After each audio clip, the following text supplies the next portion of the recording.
Hello, this is Steve Sanangelo once again from the SRS Rock Report. And in this video update, which I call another big month for the silver price, well, it may depend upon what happens with the broader markets, and I'll explain. So let's get started. Now, this is a new chart. I normally show the monthly chart of silver in my updates and the daily chart. I have shown the weekly chart, but this is a longer weekly chart. This is 10 years, goes all the way back to 2009. And right now we see, I looked at the weekly chart and I saw this is kind of a topping. It's like a topping pattern right here. So I went back all the way and looked at 2010, 11, and 12. And what we can see is that this 26 level is a very important support level for the silver price on the weekly charts. And it is interesting, you do see different support and resistance levels on the different charts, on the daily chart, the monthly chart, and even the intraday charts. But here, this 26 level is important. Now, when silver was shooting up back at the end of 2010, you could see it shot up all the way above 29 right here. And then it came down to 25 before it moved higher up to 50 in the beginning of 2011. So this 26 level is important. Now, silver on a weekly basis, it could drop below it, and it will depend, as I say, with the broader markets trend. It could continue higher towards the end of September.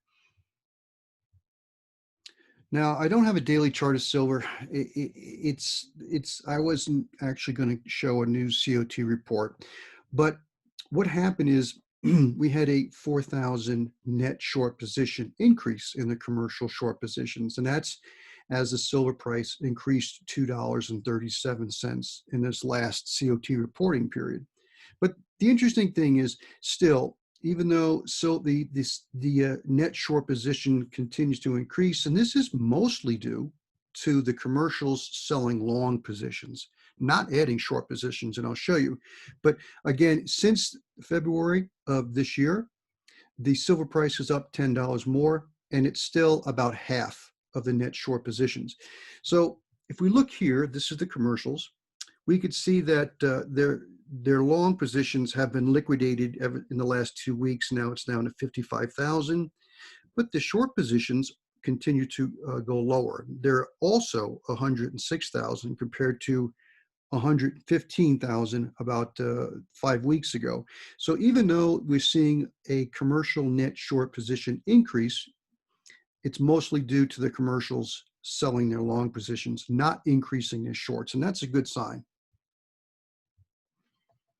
Now, this is the monthly chart of silver. You have seen, if you've been following my work, this is a chart I show every week. These numbers, these levels are important. And as I mentioned, once it broke above this 1850 level on the monthly chart, it shot up very quickly to 30. Now, this is September.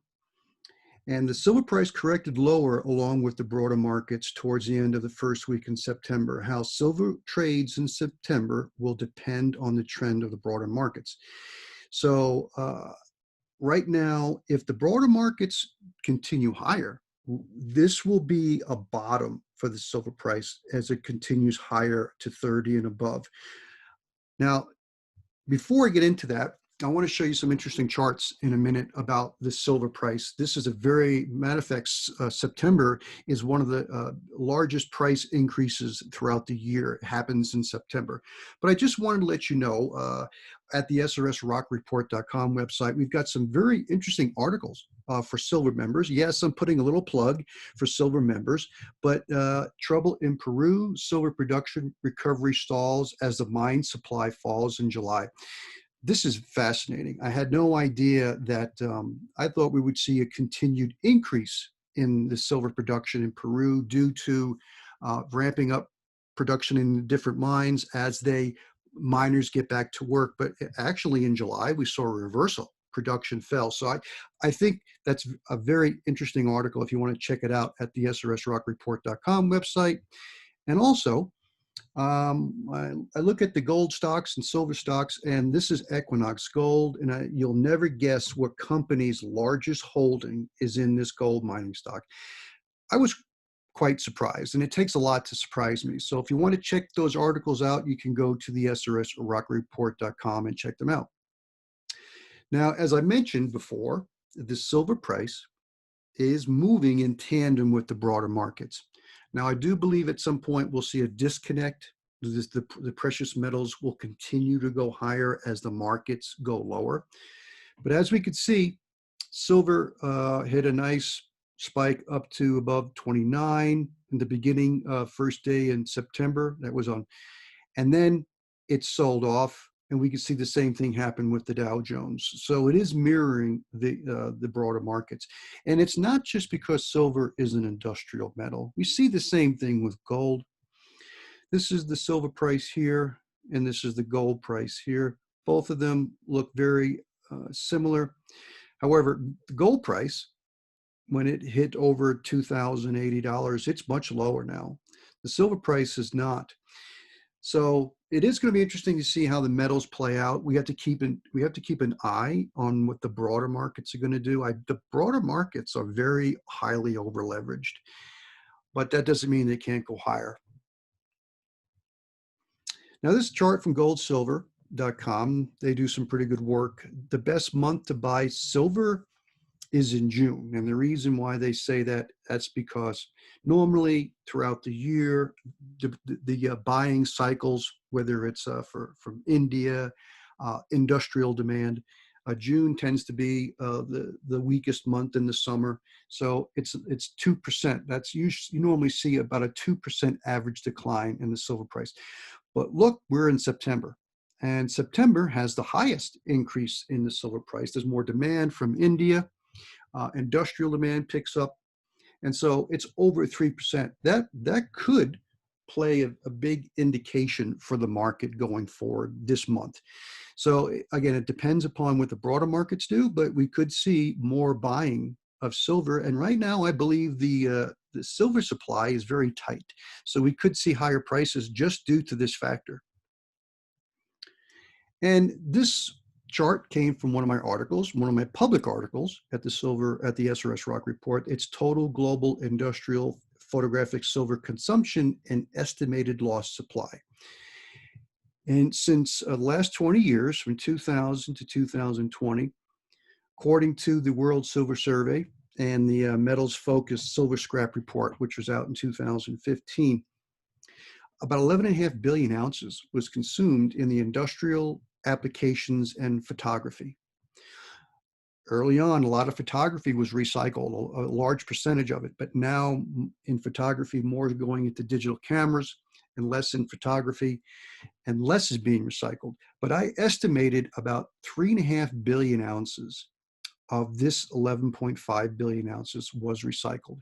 It's not a lot. It could be a little bit more, a little bit less, but that's my basic estimate, which means total estimated lost industrial photography silver supply is 8 billion ounces.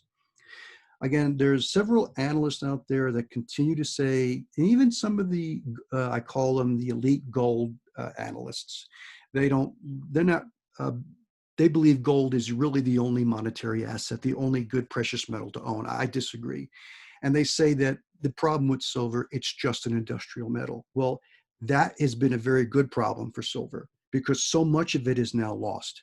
Most of the gold, 90% of the gold that's ever been mined in the last 500 years is still with us, but most of the silver is gone. So being an industrial metal actually turned out to be a very good reason to invest in silver. And I explain this in a little bit more detail actually on the SRSRockReport.com. This is a public article. And so why is silver a better investment over gold? 8 billion reasons. When the world starts to move into the precious metals to protect wealth, silver will be the better investment over gold. Why? I'll explain in a minute. However, the question I receive from most of my followers, what percentage of metals holdings should be in gold or silver?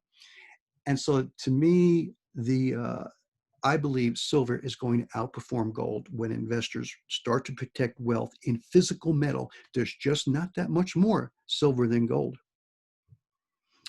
Well, I wanted to thank you for this quick update. Again, the silver gold price, I believe we're going to see higher prices. We could see a correction with the metals if the broader markets continue to sell off, and they are overextended. They're highly over leveraged. So if we do see a sell off in the broader markets, we could see a sell off with the metals temporarily. But again, this is also a very strong season, a monthly season to buy silver. So it's going to be a very interesting month. I look forward to doing another update next week. And I appreciate you following the SRS Rock Report YouTube channel. And if you have not yet subscribed, please consider doing so. Thank you.